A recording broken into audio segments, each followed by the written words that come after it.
एक पैरालाइज्ड आदमी की जिंदगी कितनी बेरंग होती है। सोचो अगर उसे कोई ऐसा केयर टेकर मिल जाए जो दर्द होने पर माल फुकवाए, तेज तर्रार स्पीड में गाड़ी भगाए, उसकी जिंदगी को फिर से रंगीन बना दे। कुछ ऐसा ही होता है हमारी आज की कहानी में। एक रात ड्रिस अपने मालिक फिलिप को पेरिस की सड़कों पर गाड़ी में घुमा रहा था। जब उन्हें बहुत ज्यादा ट्रैफिक मिला तो ड्रिस ने स्पीड लिमिट तोड़ दी और काफी तेज गाड़ी चलाने लगा, जिस वजह से पुलिस उनके पीछे लग गई। ड्रिस ने 100 यूरो की शर्त लगाई कि वो पुलिस से बचकर निकल सकता है, लेकिन एक ब्रिज के नीचे पुलिस ने उनकी कार को दोनों तरफ से घेर लिया। वो इस बात से भी परेशान नहीं हुआ और 200 की शर्त लगाकर कहने लगा कि पुलिस उन्हें जाने देगी। गाड़ी से बाहर निकलते ही उसने पुलिस के सामने एक्टिंग शुरू कर दी कि फिलिप को न जाने क्या हो गया है, और क्योंकि वो पहले से ही पैरालाइज्ड है तो वो कोई रिस्क नहीं ले सकते। इसी वजह से वो जल्द से जल्द उसे हॉस्पिटल ले जा रहा था।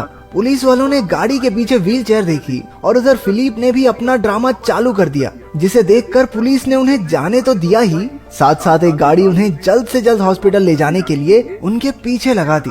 लेकिन पुलिस वालों के जाते ही हॉस्पिटल स्टाफ के पहुंचने से पहले वो गाड़ी भगाकर जल्दी से वहां से निकल गए। शर्त जीतने की खुशी में ड्रिस ने पार्टी सॉन्ग्स लगाकर फिलिप के साथ सिगरेट के कुछ कश लगाए। इन दोनों की इस गहरी दोस्ती की शुरुआत कुछ महीने पहले हुई थी। फिलिप और उसकी मैनेजर मैगेलाई उसके लिए नए केयर टेकर के इंटरव्यूज ले रहे थे, लेकिन अभी तक कोई भी कैंडिडेट उन्हें पसंद नहीं आया था। उसी वक्त वहां ड्रिस आ पहुंचा, जिसे इंटरव्यू की कोई चिंता थी ही नहीं। उसे तो बस कुछ पेपर साइन करवाने थे कि वो लोग उसे नौकरी नहीं दे सकते, ताकि वो आराम से बेरोजगारी स्कीम का फायदा उठा सके। वो एकदम टपोरी किस्म का आदमी था और अंदर आते ही बड़े ही बेधड़क अंदाज में मैगेलाई से फ्लर्ट भी करने लगा। उसकी इन हरकतों की वजह से फिलिप को उसमें बहुत दिलचस्पी हुई। उसने ड्रिस को अगले दिन पेपर्स ले जाने को कहा। इसके बाद ड्रिस अपने छोटे से घर में पहुंचा, जहां उसके छोटे छोटे भाई बहन उसे बहुत परेशान कर रहे थे। तभी उसने खिड़की से अपने भाई एडामा को एक काली कार से उतरते देखा। घर आकर उसने कहा कि वो तो स्कूल से आया है और एक बार फिर से बाहर निकल गया, जिससे ड्रिस को उस पर और शक हो गया। शाम को उनकी माँ के घर लौटने पर ड्रिस ने उन्हें एक सोने का अंडा तोहफे में दिया, जो उसने फिलिप के घर से चुराया था। लेकिन उसकी माँ ने उस पर चिल्लाना शुरू कर दिया क्योंकि वो पिछले 6 महीनों से गायब था। उसने ड्रिस को घर से बाहर निकाल दिया, ये कहकर कि ये घर है, होटल नहीं, कि जब जिसका मन किया मुंह उठाकर आ गए।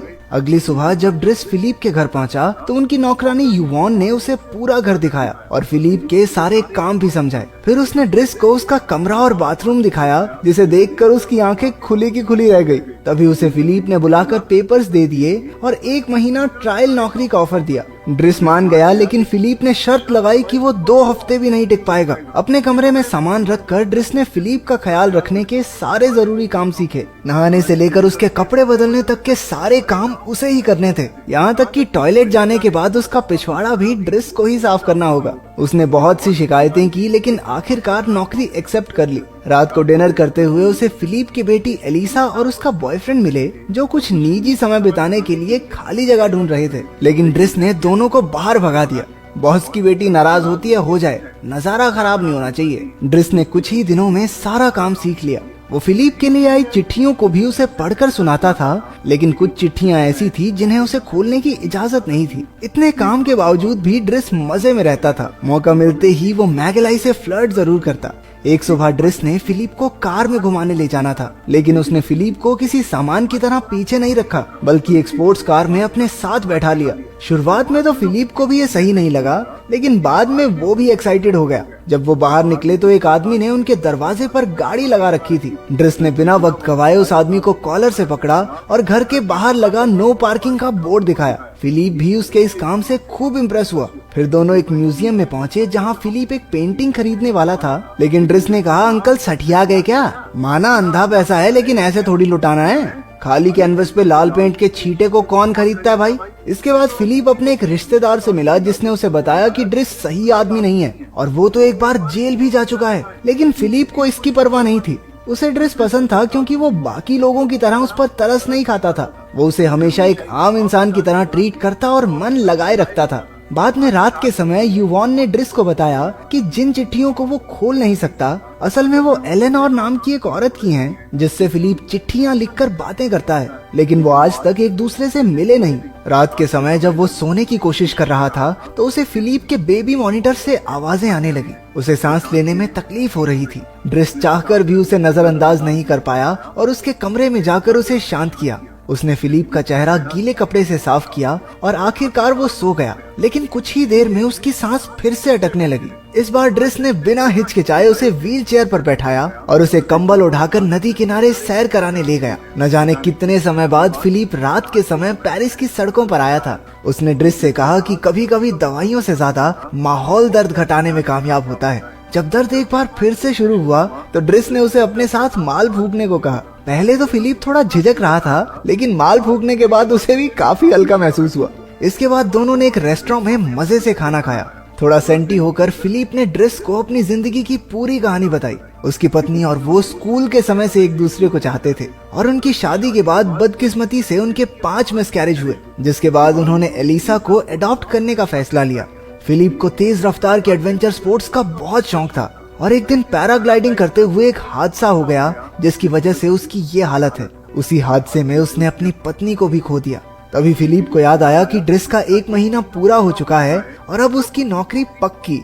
लेकिन सबसे पहले उसे वो सोने का अंडा फिलिप को लौटाना होगा, क्योंकि वो उसकी पत्नी ने उसे तोहफे में दिया था। अगले दिन ड्रिस अपनी बहन मीना से मिला और उसे वो अंडा ढूंढने को कहा। बातचीत के दौरान ड्रिस को पता चला कि पुलिस काफी समय से उनके घर के चक्कर लगा रही है। वो समझ गया था कि अडामा जरूर किसी मुसीबत में है, तो वो जल्दी से उससे मिलने गया। असल में अडामा के पास से 30 ग्राम ड्रग्स पकड़े गए थे।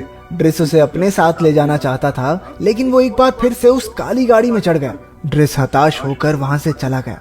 बाद में वो फिलिप के साथ बैठकर एलेनोर के लिए एक चिट्ठी लिखवा रहा था। उसे हैरानी हुई कि अब तक दोनों ने एक दूसरे की तस्वीर तक नहीं देखी। उसने चिट्ठियों में से एलेनोर का नंबर निकाला और उसकी सीधी बात फिलिप से करवा दी। इसके बाद तो दोनों दिन रात फोन पर बातें करते रहते। इसके बाद उन्होंने फिलिप की एक तस्वीर पसंद करके एलेनोर को भेजी। बाद में जब ड्रिस पेंटिंग कर रहा था तो एलिसा उससे सिगरेट मांगने आई और उसकी पेंटिंग का मजाक बनाने लगी। ड्रिस ने गुस्सा होकर उसे कमरे से बाहर निकाल दिया। उधर फिलिप चिट्ठी में से तस्वीर बदलकर अपनी पैरालाइज होने से पहले की तस्वीर लगवा रहा था। वो सोच रहा था कि व्हील चेयर को देखकर एलेनोर कहीं उससे बात करना ना छोड़ दे। तभी ड्रिस एलिसा की शिकायत करने पहुंचा तो फिलिप को बहुत हैरानी हुई कि वो पेंटिंग भी कर लेता है। जैसे जैसे दिन बीतते गए उनकी दोस्ती और गहरी होती गई। ड्रिस उसे बर्फ से खेलने ले जाता और सुबह की सैर भी दोनों साथ ही किया करते। ड्रिस ने अपनी पहली पेंटिंग पूरी करके मैगलाई को दिखाई, जो उसे देखकर हल्का फुल्का इम्प्रेस भी हो गई। लेकिन जब वो उसे किस करने के लिए आगे बढ़ा तो उसने ड्रिस के मुंह पर जोरदार चांटा दिया। खैर, फिलिप को पेंटिंग बहुत पसंद आई और उसने उसे बेचने का वादा किया। जब फिलिप का जन्मदिन आया तो वो ज्यादा खुश नहीं था, क्योंकि उसके रिश्तेदार हर साल ये देखने पहुंच जाते कि वो अब तक जिंदा है। बर्थडे पार्टी में सब बोरिंग क्लासिकल म्यूजिक का मजा ले रहे थे। इस दौरान ड्रिस ने देखा कि एलिसा अपने कमरे में रो रही थी। उसके पूछने पर एलिसा ने बताया कि उसके बॉयफ्रेंड ने उससे ब्रेकअप कर लिया है। ये सुनकर फिलिप हंसने लगा और उसने कहा, छोटी बच्ची हो क्या। उधर फिलिप ने अपने एक रिश्तेदार को ड्रिस की पेंटिंग 11,000 यूरोज में बेच दी। खाने के वक्त युवान ने ड्रिस को बताया कि मैगलाई फ्रेड नाम के किसी आदमी से प्यार करती है। बाद में फिलिप ने ड्रिस को एक पुराना क्लासिकल म्यूजिक सुनने को कहा, लेकिन उसे एंजॉय करने की बजाय वो जोर जोर से हंसने लगा। उसने अपने टपोरी पार्टी सॉन्ग्स बजाकर नाचना शुरू कर दिया और बाकी सब भी उसके पीछे हो लिए। रात को उसने फिलिप को एलेनोर की चिट्ठी पढ़कर सुनाई, जिसमें उसने कहा था कि वो अगले हफ्ते पेरिस आ रही है और साथ में उसने अपनी तस्वीर भी भेजी थी। एलेनोर के साथ डेट के दिन ड्रिस और युवान ने फिलिप को कई सारे सूट्स पहनाकर देखे और बहुत अदला बदली के बाद फाइनली उन्हें एक सूट पसंद आ गया। युवान उसे डेट के लिए ले गई और ड्रिस एलिसा के बॉयफ्रेंड को धमकाने पहुंच गया। जब वो एलिसा से माफी मांगने को तैयार हो गया तब जाकर ड्रिस ने उसे छोड़ा। रेस्टोरेंट में युवान और फिलिप एलेनोर का इंतजार कर रहे थे। 1 घंटे बाद भी जब वो नहीं आई तो फिलिप ने ड्रिस को उसे घर ले जाने के लिए बुला लिया। जब वो रेस्टोरेंट से बाहर निकला तभी एलेनोर अंदर आई, लेकिन दोनों ने एक दूसरे को देखा नहीं। फिलिप ड्रिस को अपने प्राइवेट प्लेन में घुमाने ले गया और उसकी बनाई पेंटिंग के पैसे भी दिए, जिससे वो काफी खुश हो गया। वो दोनों अगली सुबह पहाड़ों की ओर निकल गए और फिलिप ने एक बार फिर से पैराग्लाइडिंग करने का फैसला किया, लेकिन इस शर्त पर कि ड्रिस भी उसके साथ चलेगा। ड्रिस की पहले तो हालत पतली हो गई, लेकिन बाद में उसे भी मजा आने लगा। घर लौटकर उसने देखा कि अडामा वहीं उसका इंतजार कर रहा था। उसके चेहरे पर चोट के निशान थे, लेकिन वो अब भी ड्रिस को सब सच बताने को तैयार नहीं था। ड्रिस उसे वहीं बैठाकर फिलिप को सुलाने चला गया, लेकिन उसे नींद नहीं आ रही थी तो उसने ड्रिस से उसके परिवार के बारे में पूछा। उसने हिचकिचाते हुए बताया कि अंकल आंटी ने उसे गोद लिया था क्योंकि आंटी के बच्चे नहीं हो पा रहे थे, लेकिन अंकल के मरने के बाद कई आदमी आए और कई बच्चे हुए। जिनका ख्याल उन्हें मिलकर ही रखना पड़ता है। उसने फिलिप को एडामा के बारे में भी बताया। उसकी कहानी सुनकर फिलिप ने उसे नौकरी छोड़कर घर पर ध्यान देने को कहा। आखिर कब तक वो एक बूढ़े आदमी का ध्यान रखता रहेगा।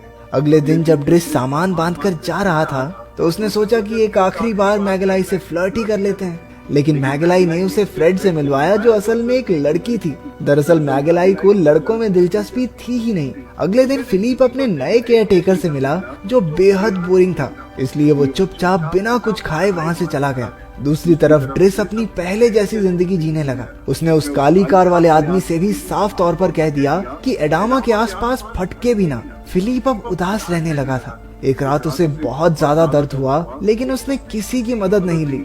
आखिरकार यवॉन को ड्रिस को बुलाना ही पड़ा और हम पहुंच गए कहानी की शुरुआत वाली जगह पर। इसके बाद वो फिलिप की दाढ़ी बनाकर उसे एक रेस्टोरेंट में ले गया जहां उससे कोई मिलने वाला था। ड्रिस ने उसे ऑल द बेस्ट कहकर उसका सोने का अंडा उसे वापस दे दिया और वहां से चला गया। उसकी डेट कोई और नहीं बल्कि एलेनोर ही थी। वो उसे देखकर बहुत खुश हुई और उसे फिलिप की व्हीलचेयर से भी कोई दिक्कत नहीं थी। ये एक सच्ची कहानी है जिसमें आखिरकार फिलिप और एलेनोर की शादी हो जाती है। वो दोनों आज भी सच्चे दोस्त हैं। क्या आपका ऐसा कोई दोस्त